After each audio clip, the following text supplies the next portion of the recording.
This is San Diego News Daily. I'm Monica Dean. Let's get right into your top local stories. America's finest city is also one of America's most expensive cities. The United Way recently released its real cost measure report.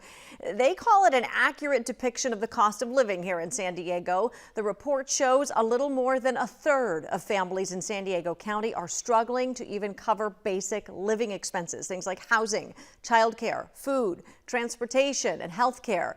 It also shows a family of four needs to make more than $116,000 to live here. In some cases, families would have to work 3 jobs. The United Way hopes the report encourages businesses to find ways to help. It's a call to look at the reality of what it costs. It's a call to try and do what you can. If you're running a business, are there things you can do to help? Maybe cover all of the health insurance costs of your employees. Maybe it's considering putting an on-site daycare. The federal poverty line in San Diego County is around $30,000 a year, but that only factors in the cost of food and not other basic living expenses. A food distribution for seniors just wrapped up in Mountain View. It is a monthly event hosted by the Jacobs and Cushman San Diego Food Bank. NBC7's Nicole Gomez was there and has more on whether there's a greater need now with the government shutdown. Well, as you can see, this is a drive-through event, and it has been packed from the start. I asked the coordinator if it's usually like this, or maybe if it was extra busy due to the government shutdown, and she said, nope, every month is just like this. God bless you all. No shortage of gratitude at this morning's food distribution at the Mountain View Community Center. Before it even opened, there was a line of cars waiting for the first come, first served event. The San Diego Food Bank was prepared with over 350 boxes filled with fresh produce, meat, and canned goods. All of the drive-ins were pre-qualified low-income seniors over 60. Walk-ins were able to meet with a food bank member to help apply for California's SNAP program, a program that remains operational but faces future uncertainty if the shutdown continues. One woman we spoke to hasn't been impacted by the shutdown, but she was nervous that programs like this one could be cut. It's such a blessing because there's times when I think, wow, I haven't gone to the store in a while because I get the food here and that's the money that I'm saving, and I can make my car payments, I can make my rent payment. And I think it's a blessing. Well, as of June of this year, 26% of San Diegans are experiencing food insecurity. That's the highest rate since 2020. And the food bank believes that number will only go up if the shutdown continues. Reporting from Mountain View, Nicole Gomez, NBC7.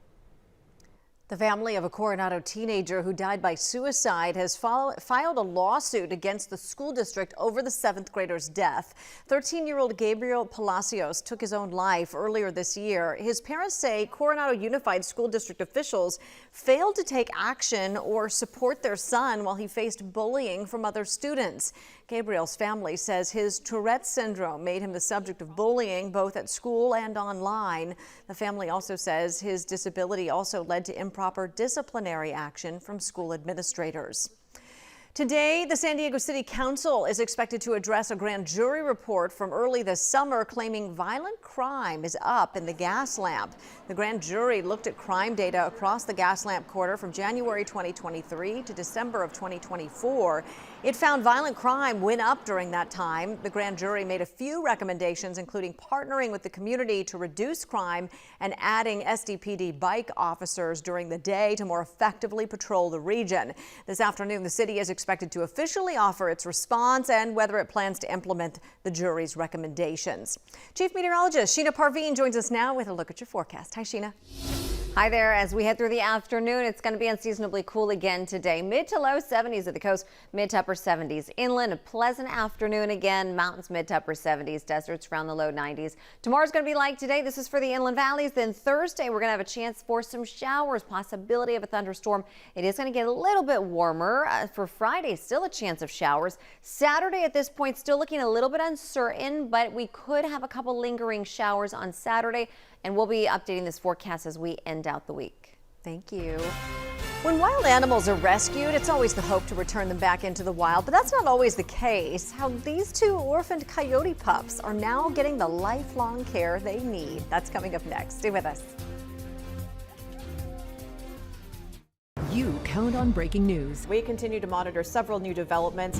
and help preparing for the unexpected. A red flag warning will start tomorrow. You count on stories from your community. You count on getting different points of view We're still human. and your voice being heard. The air is not safe.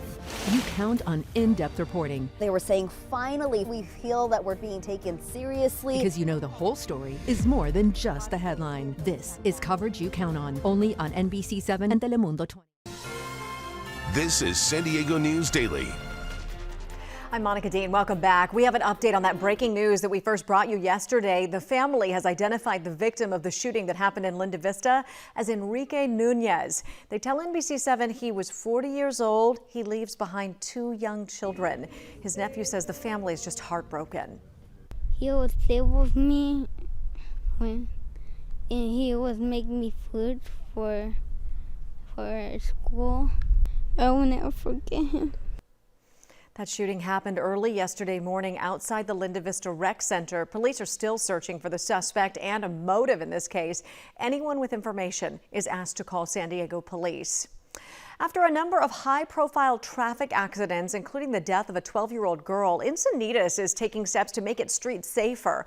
Over the last 2 weeks, signs reminding motorists to drive safely has been placed in 7 high-traffic areas across the city. The locations for the new signage were chosen by the San Diego County Sheriff's Department. They said they work to make the signs visible but not distracting, prioritizing high-traffic streets where deputies do a lot of enforcement. This was just how do you think outside of the box to use tools that we have already that can get put to better use, get better return of investment, and also provide that extra layer of safety. The new signs were partially inspired by local parents Chris and John Chalakin, who pushed the city to improve traffic safety after their 12-year-old daughter was killed by a collision on Encinitas Boulevard. Today marks 2 years since the Hamas attack on Israel, which reignited war in Gaza. This Thursday, the Jewish Federation of San Diego plans to mark the somber anniversary at the Del Mar Fairgrounds. About 250 Israeli people were taken hostage in those attacks, which claimed the lives of 1,200 people. High-stakes talks are now underway, and we'll have an update on the negotiations coming up on NBC7 News at 4 and 5 o'clock. The minimum wage for workers within the city of San Diego will go up by 50 cents starting next year. It is because of an ordinance voters approved back in 2016. Wages will increase from $17.25 to $17.75 an hour. The minimum wage in San Diego has gone up annually since 2019. The amount raised is based off the prior year's cost of living increase. The boost in pay applies to all industries and businesses within the city of San Diego. We'll have a look at your weather forecast right after this. Cuenta con la autoridad en el tiempo de Telemundo 20 y NBC7. Cuenta con pronósticos acertados. La lluvia continúa sobre la Cuenta con experiencia de meteorólogos certificados. Cuenta con tecnología que protege a tu familia. Y cuenta con que te avisemos primero. Somos un equipo en 2 idiomas. La autoridad en el tiempo de Telemundo 20 y NBC7. Cuenta con nosotros. Hi there, I'm NBC7 meteorologist Sheena Parveen. For today, for the coastline, we'll be seeing that slow clearing, but sunshine as we head through the afternoon, mid to low 70s, unseasonably cool, mid to upper 70s inland. Mountains also the mid to upper 70s, deserts low 90s. We're going to stay dry again tomorrow. Thursday, Friday, we have rain chances with some tropical moisture moving into the southwest. This should clear out over the weekend, but there is the possibility of a couple lingering showers on Saturday. Much cooler as we head into next week. Mountains and deserts could even see the possibility of a thunderstorm Thursday. Thank you, Sheena. When wild animals are rescued, it's always the hope to return them back to the wild, but sometimes that's not the case. See these 2 little guys? They're 2 orphaned coyote pups at San Diego Humane Society and Ramona's Wildlife Center. They're starting a new chapter of their lives at Virginia's Living Museum. The first, a female, was just 2 days old when she was found in Palm Desert in April. The second, a male, was rescued from the Long Beach area in May. Both had been bottle fed by rescuers, and staff determined that neither could survive on their own in the wild after imprinting on humans. So the 2 have been relocated to Virginia, where they will have lifelong care and serve as wildlife animal ambassadors. More coverage you count on at NBC7.com. Thanks for watching. Have a great day.